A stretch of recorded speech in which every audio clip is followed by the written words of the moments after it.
You're the only Asian in your class? I was totally. Totally. So it was only white people?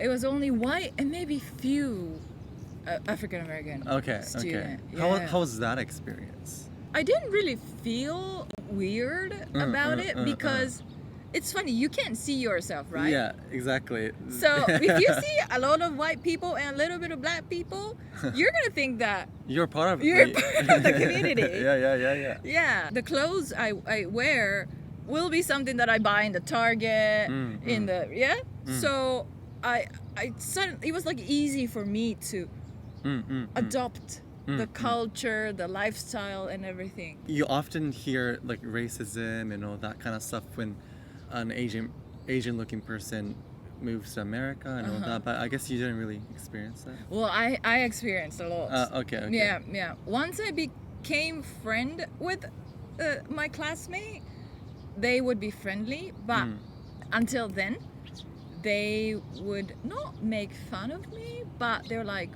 she's Asian. Like that kind of attitude they had.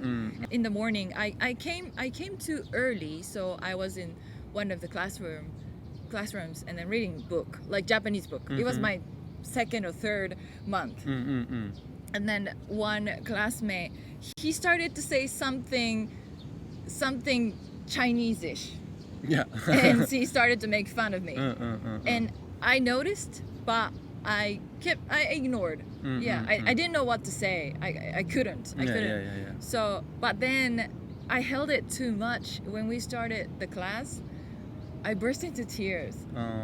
But I couldn't explain what happened.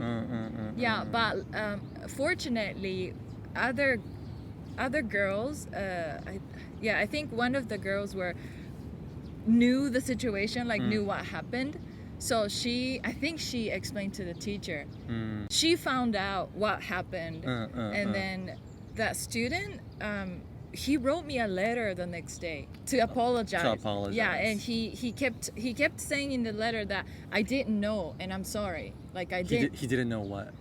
I can't remember, but he was like I didn't know you were Japanese. I didn't know I didn't know I was like hurting you. Like okay. But he was apologize. So he didn't know it would be insulting. Right. Maybe it was his first time. Right. Yeah. It was okay, but it was such a big bad experience. But at the same time, it was good because I realized that it hurts so much that I'm not going to do it to anyone. Yeah, never. Yeah, I'm not going to do it to anyone. And if I unintentionally do it, I'm going to apologize. So that was a really good lesson. So And when did you start picking up English? When did you felt comfortable enough to actually say that you can understand and speak English? I remember after the first year, like I was talking on the phone with my friends like all night. Yeah. So at that time I could speak English.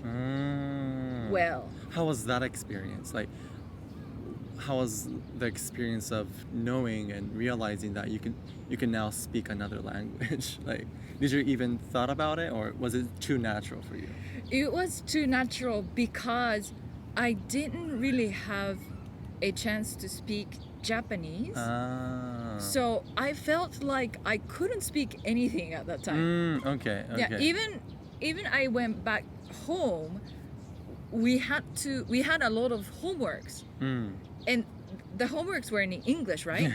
So in the end, my mom started to explain a little bit in English because it's easier, right? So most of the time I was facing with English. I was engaging with English. So I felt like finally I'm able to communicate with someone.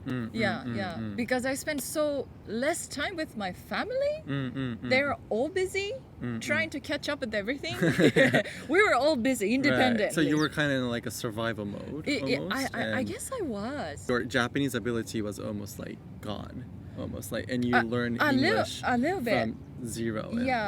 Because in the beginning I was using this Japanese English dictionary, but then I stopped using it. Right, Yeah. right. But rather I already had a lot of friends, so I asked them like, what is this word, what is this word, and they would explain to me in English. Right. Yeah, and then after a year I realized, okay, I'm communicating in English. Yeah. And then you finished living in America, right? After 3 years, and you came back to Japan. Yeah. And went into a Japanese high school. How was that experience? Coming back from America, going to a Japanese high school. To be honest, I didn't want to return to Japan. Of course not. Sounds too fun. It was, but my mom said she graduated from University of Tennessee. She was an honor student, by the way. It's very proud of. Wow. Yeah. And then she said now she wanted to study in Aichi University. She wanted to do a master course. She decided that she's going back, no matter what. But she was, until the very final moment, she gave me an option To saying, stay? you can stay if you want to, because she knew that I really wanted to stay and continue the high school in Knoxville. She was open about it, but then I thought, I guess it's a good time to return to Japan, because all the time my dad was living in Aichi by himself. Yeah. So you wanted to see your dad. Yeah. Kind of missed your life back in Japan. Yeah, like reunite as a family. Yeah. My brother said he will go back to Japan. But so you went into Japanese school and you went there for 3 years. Yeah. So did you go to like an English? Did you take like an English course there? Or? In high school, yes. Yeah. So I didn't really feel. I didn't really feel the difference again. A lot of my classmates in high school, they spoke English. So for me, it was comfortable. Even if I talk a little bit in English, they would understand. And I had, because it was an English program course, more than half of the classes were in English. Right. And again, I felt comfortable. But I struggle a little bit in Japanese class, because I skipped the whole middle school, right, in Japan. I didn't have the fundamental like education in Japan, so I struggled that a little bit. But that's just I think it's a different struggle. I made a lot of friends in high school, so it was fun. Yeah. Nice. It feels weird. Every time you ask me how did you feel, like I really didn't feel anything. Like I was always having fun with the situation.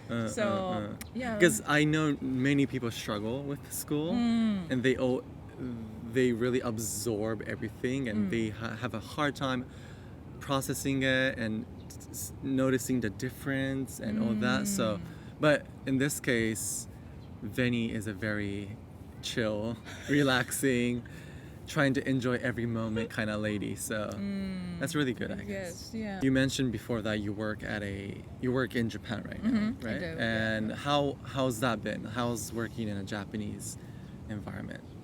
I didn't like it so much in the beginning because I liked direct conversation. Right. Yeah, but Japanese business scene, they prefer talking very indirectly. Yeah. Beating around the bush. In order to say no, it takes about 10 minutes for them to say no. I really didn't like it, but gradually I understood kind of a beauty of it. Like how they really care about other people's business, other people's feeling, and trying to be professional.